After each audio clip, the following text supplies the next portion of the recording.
voice matters. My feet in the stirrups, I'm so happy. There's nothing like the sound of Carolina hooping.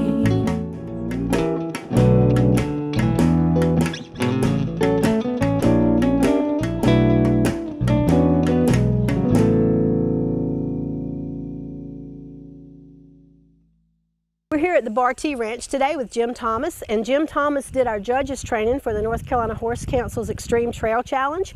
So we thought we'd come out today and let Jim give us a little overview of the rules and what the judges are looking for and how to do better at this sport.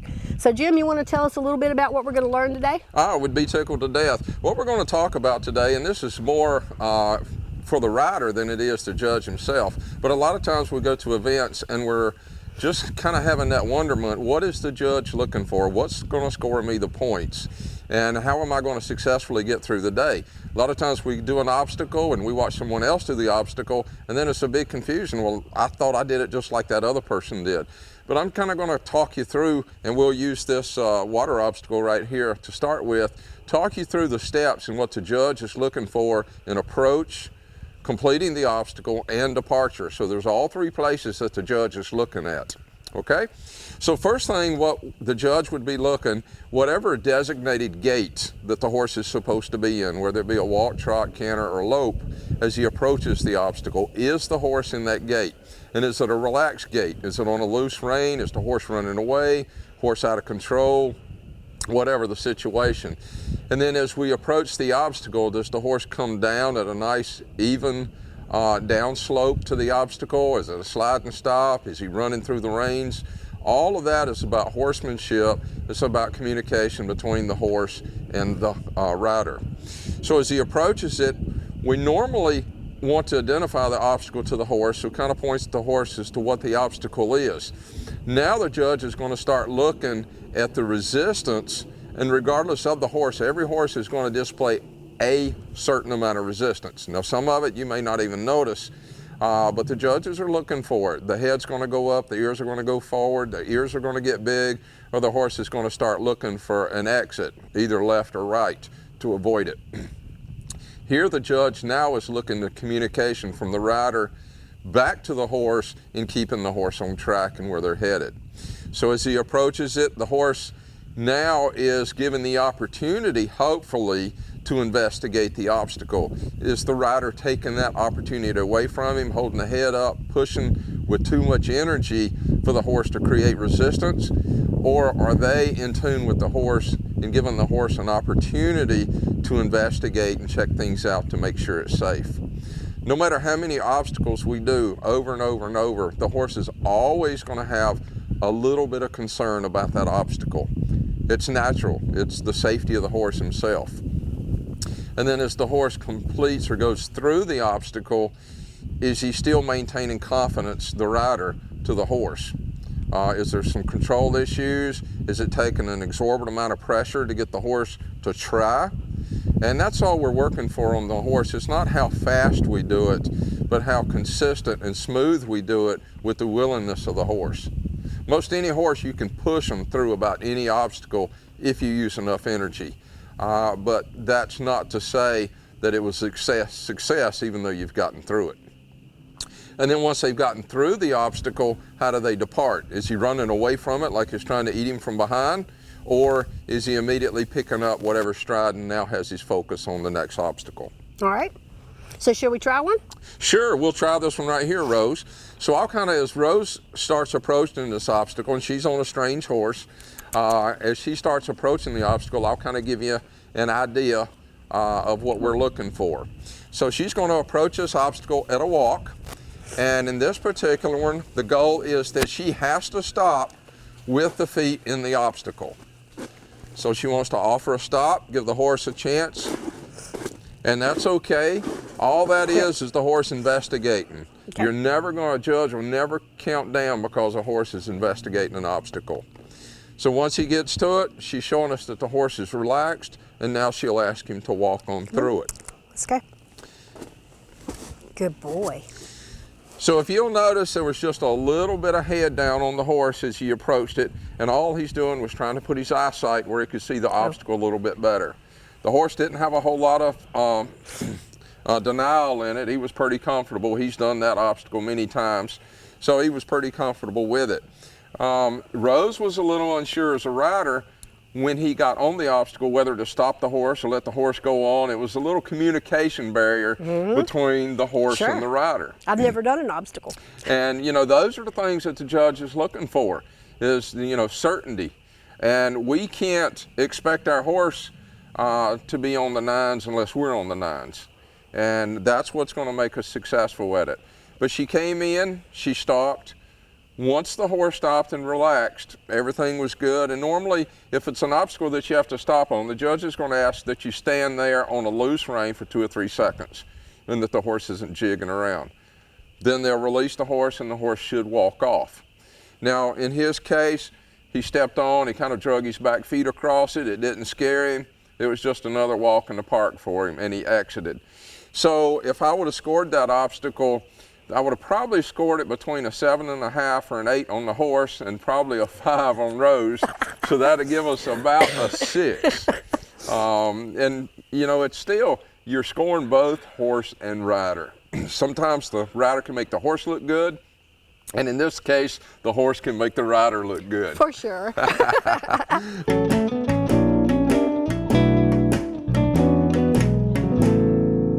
This is Paul Dunn from Mule City Feeds. We've been delivering horse feed to Eastern North Carolina since 1981.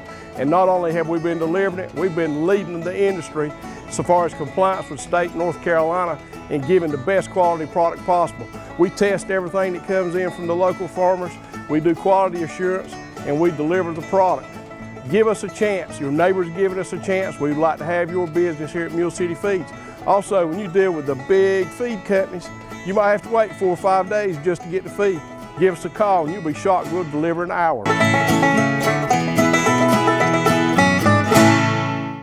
Are you ready for that awesome outdoor experience? An outdoor living space that can be enjoyed by all? Let the expertise of award-winning Belgard authorized contractor Harper Landscaping, serving Eastern and Central North Carolina, design and install that perfect space. A place to let the family enjoy and relax. A divine intervention to outdoor living. Whether it be a cookout with friends and family or an after-school hangout, Harper Landscaping can help you create that perfect space for many moments to cherish. All right, show us on this horse. Okay, on this horse, we're just going to see how he does it. I think I walked him across it once. I was a little confused. You're okay. Or he was. So I'm going to line him up, and I'm looking through the obstacle. I get to it, and I'm going to stop him right there. Okay, and a lot of times that's where we make the mistake, is we're looking at the obstacle. When we're looking down, that's telling the horse to stop. My eyes locked in on the far end of the arena, so this horse had forward on his mind. I pulled up to a stop. If you'll notice, he's just dead and relaxed. Now, if I wanted to add to my score, I could do a couple of things. I could back him back up. I could walk him forward, get all 4 feet if he quits playing. All 4 feet. There we go. Or then I could even do a couple things as far as turning him around in the obstacle and back him out. So I'm not using the word showboat, but we can show more confidence in the horse by doing certain things that we just did right there. And it just kind of helps out. So if you're trying to raise that score just a little bit, just do something, just add to what the task was. So if I'd have looked forward and paid attention to where I was going and not what we were doing, I'd have scored higher. You'd have scored a whole lot higher. And then a lot of times it'll take the reluctance of the horse away when you're looking through the obstacle instead of at the obstacle. That makes sense. And a lot of times we don't understand that, but when we're looking down, the balance of the saddle shifts. And the horse knows where there's a concern here, there's a concern here. But opposed to looking forward and away, the horse can feel that in his back. Okay. All right, what other questions you might have? Well, what about the noodle gate? What makes that work? Okay, on the noodle gate, it's pretty much the same thing as we would approach the noodle gate. And a lot of times this, depending on the class, whether it be a lower level or an upper level class, you might have to approach the gate at a walk or a trot or a canter. And then you get to it, we may say, in the upper class, you've got to trot through that obstacle. Now, you know, normally, hopefully, in the horses in the upper class, they wouldn't have any problems with it. But let's view that obstacle as the way the horse views it. Now, we know that those noodles can move left and right. In the horse's world, he's looking at that as 13 trees. He doesn't see the color differentiation that we do. He has no idea it's a noodle. He just says, hey, there's 13 trees there, and I can't run through a tree. And if I can't get my head through it, I sure can't get my body through it. So as he approaches that, those are the things that's built in the horse's mind in survival that I can't do it. So you may have to give your horse an opportunity to investigate it and play with it just a little bit. If the judge was going to score that, when we score on a scale of 0 to 10, with 10 being excellent, 0 being a total denial of the obstacle altogether, if the horse approached that obstacle, stopped, sniffed, put his head in it, and walked on through it, we're going to give him normally about a 5. That's a middle of the line score. Slight reluctance, and that's pretty much how we call it. Now, if the horse goes on through it, maybe he transitions from a trot to a walk, but keeps on through it, then he scores going up just a little bit to maybe a 7. If he hits it without even slowing down at all, he's going to get an 8. Maybe if he stops, goes all the way through it, stops, backs back through it, or side passes through it, or just a couple of more things, get the horse tangled up in the noodles and the horse is relaxed, and then move on through, then you're going up for that 9, 9.5, and hopefully for that big 10. But that's how we do that one. So we'll take a second and watch Rose go through this one as well. Come on, baby, make me look good. Okay, go on. Go on. So Rose, put your eyes where you're going. There you go. We always want to look where we're going, not where we are, not where we've been. So Rose should be looking all the way through at the camera, hands forward. There you go, giving that horse a little bit of forward energy, saying, hey, let's do it. Okay? Now, if she wanted to add to that, she could have stopped halfway through the noodles. She could have backed him back up, or she could have just stopped and rested right there with the noodles hanging on her. So lots of different things that she could have done to help that horse along. Another little obstacle we can use is these 3 cones right here, Rose. We can do it either going forward or we can do it going backwards. So I'll let you start off in a forward through those cones. So the object in this is how consistent we can make our turns through the cones. So we don't want to cut close on one side and come out wide on the other. It's almost like if we set little circles down on each cone that our horse stayed in that same direction as he went around. Do you want me to go to that end and then come back, or just do it that way and stop? I tell you what, go ahead and do it all the way from this direction, and when you get to the other end, turn and come back. Okay. Come on, we can do this. So to help you out, keep your hands close and just lift your rein. Lift your rein. And that helps that horse make a turn and keeps his shoulder up. So just lift for the turn. There you go. Now look all the way around. Look just where you're headed, all the way around. So when we're doing a circle, we always want to be a third of the way in front of the circle with our eyes. Knock the cone over, baby. So this gets a score of a 2. Lift. There you go. Good. And then bring him back around. So that was pretty consistent, if you noticed. She got stuck a little bit between cone number 1 and 2 from the other end. A little communication breakdown on the horse. So I'd have probably given her about a 4.5 on that. The gait was pretty consistent on the most part on that. So she'd have got a 4.5 or a 5. And that's what, you know, everybody's looking for. The horse was really willing. Because this is a strange horse from Rose, there's a lot of communication breakdown. What do you want me to do?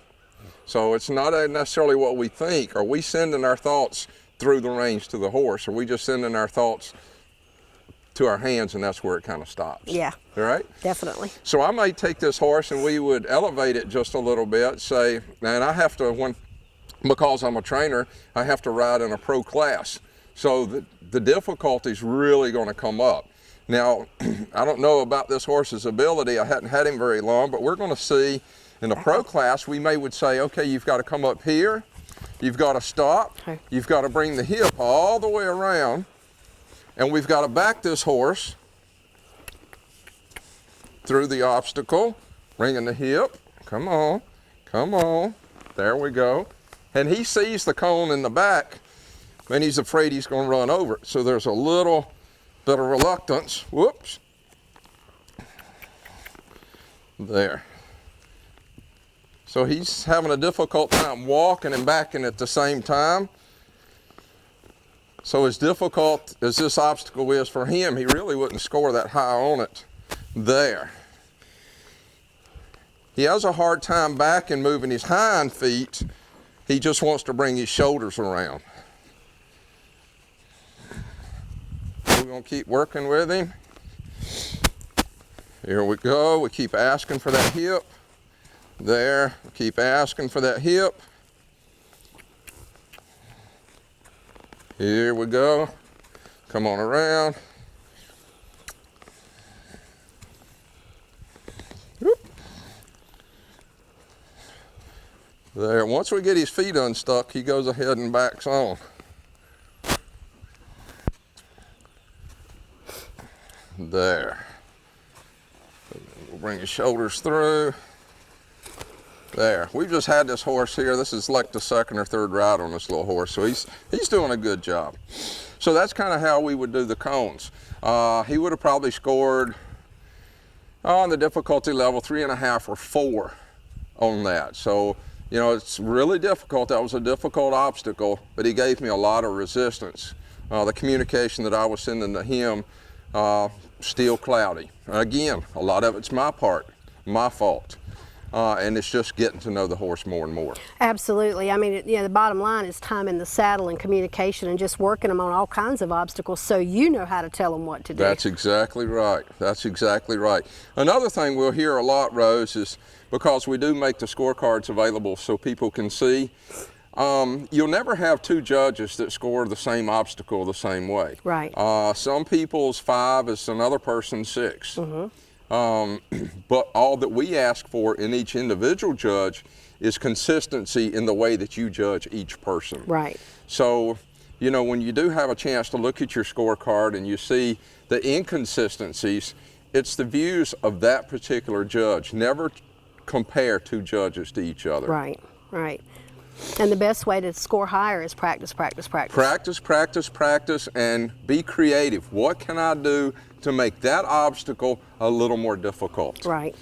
Without affecting your time, because every obstacle has a 30-second time. So you don't really want to affect your time and your overall time of completion of the course, but you do want to add a little bit of level of difficulty. Right.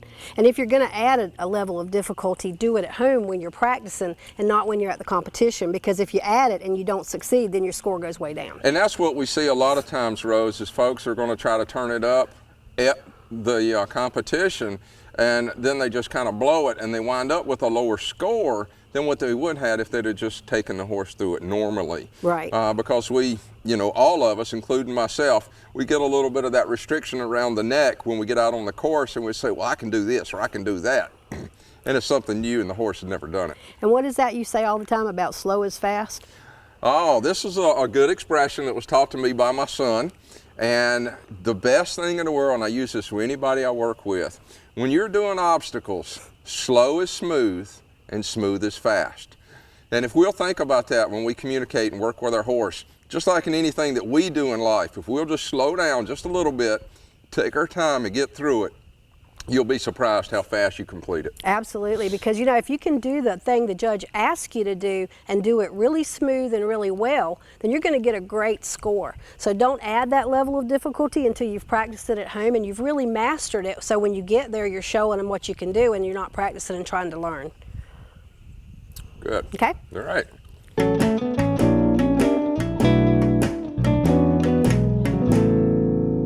People from around the Triangle come to Carolina Barbecue of Garner off Highway 70 because they know what they'll get. Authentic Eastern North Carolina chopped barbecue, Southern fried chicken, hush puppies, Brunswick stew, and more. But did you know that they'll come to you? For your next backyard party, company event, graduation party, weddings, rehearsals, or any other occasion, you bring the people, and Carolina Barbecue of Garner will bring the pig. Call 773-0222. Follow me to Carolina Barbecue.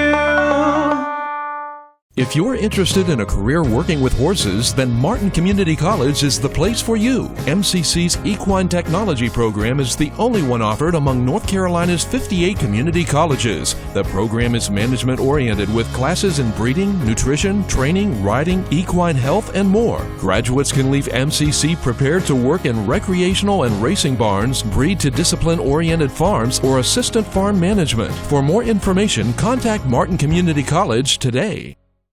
Don't push it with your nose. All right, Rose is going to film it from outside in.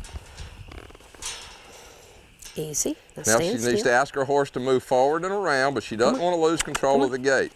Easy. So slow the horse down a little, push the hip all the way around. Good, good. Come on. Straighten up a little, give a little gas pedal. You were pulling back and asking the horse to go forward. You reckon? Yeah. There we go, and stop. No. Now a little left leg to ask the horse to step over. There.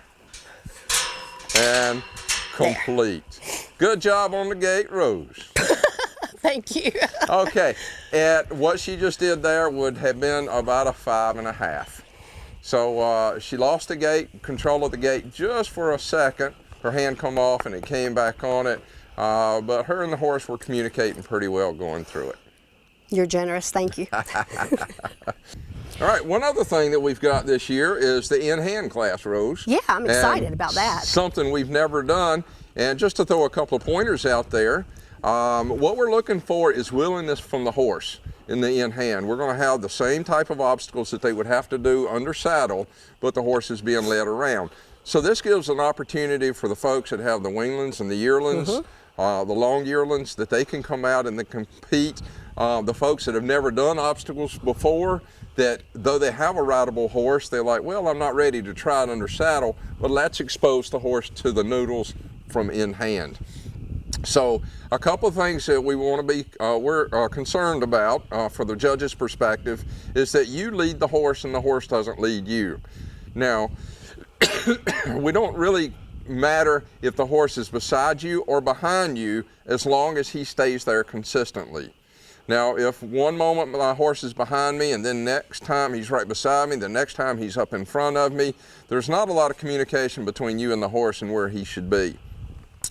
So it should also be on a loose line. Now, you know, through a lot of the AQHA and through some other discipline shows that you'll see that they're required to lead the horse from the knot of the halter or from the buckle of the halter. That's not something we want. We want the horse to have the flexibility to move around and investigate the obstacles.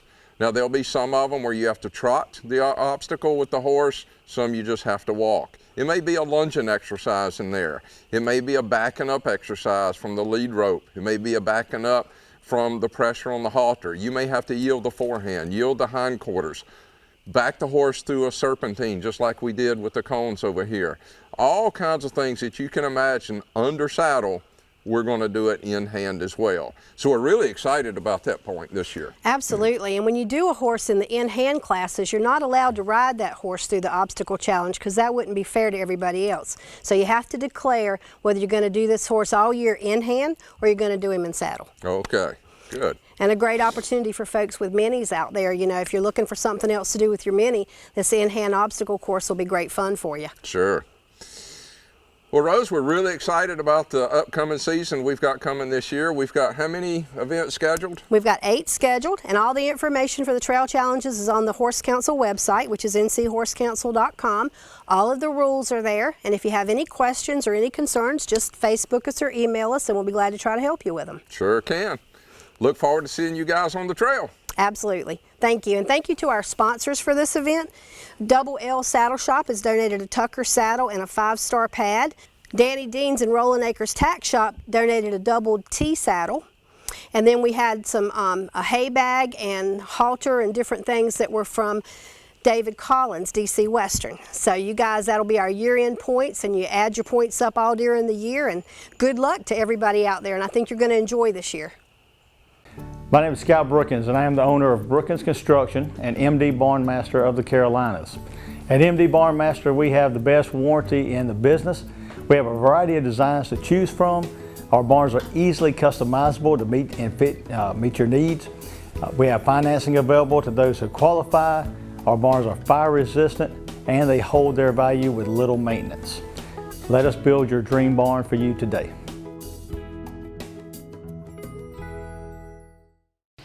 Hi, I'm Rick Peniston.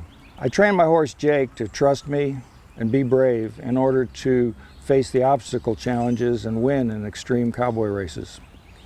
It takes dedication, hard work, and innovation to train a champion. As an attorney representing injured persons, I use the same skills to win compensation for people injured in accidents or on-the-job injuries. If you've been injured in an accident or on the job and need advice, call me. I want to hear from you. Hi, my name's Paul Dunn. I'm from Mule City Feeds here in Benson. I'm a member of the Benson Area Chamber of Commerce, and these are my mules. We want to invite you to come to Benson Mule Days in September. It'll be the 4th weekend. And starting on Thursday, we're going to have a concert. It's free. Please come and see that. On Friday, we'll have the mule events. And it's just like a horse show. You come, you bring your mules, you come sit in the stand, see what happens. The most fun thing that happens all day long is the mule race. We actually have people that are proud enough to go after riding mules, and after that we have a pool. Also on Friday we have rodeo and street dance, and there are all kinds of things going on at the Grove downtown. It's just like being at the State Fair. On Saturday, it's really a great event where we have a parade like none other in the state of North Carolina. It's just like any parade for about an hour and a half. You get to see all the beauty queens and bands, and then after that there's about 2,000 horse and rider and wagons, and that's one of the biggest events in North Carolina. Saturday afternoon we have a bluegrass show, and Saturday evening we have more rodeos and street dances, and there's plenty of carnival rides for the kids. On Sunday we finish up with a rodeo and more carnival rides. Look forward to seeing you. Come on down to Mule Day this September. Carolina Hoofbeats is brought to you in part by Newcomb Quarter Horses. Newcomb Quarter Horses with over 40 years experience. Find out how we can help you today. NewcombQuarterHorses.net. And also by Carolina Hoofbeats Magazine, a free publication about the horse industry in North Carolina. Catch up on the latest issue at CarolinaHoofbeats.com. And also by Southeast Equine Magazine, a free publication about the horse industry in the southern United States. Sitting high in the saddle, nothing else matters. My feet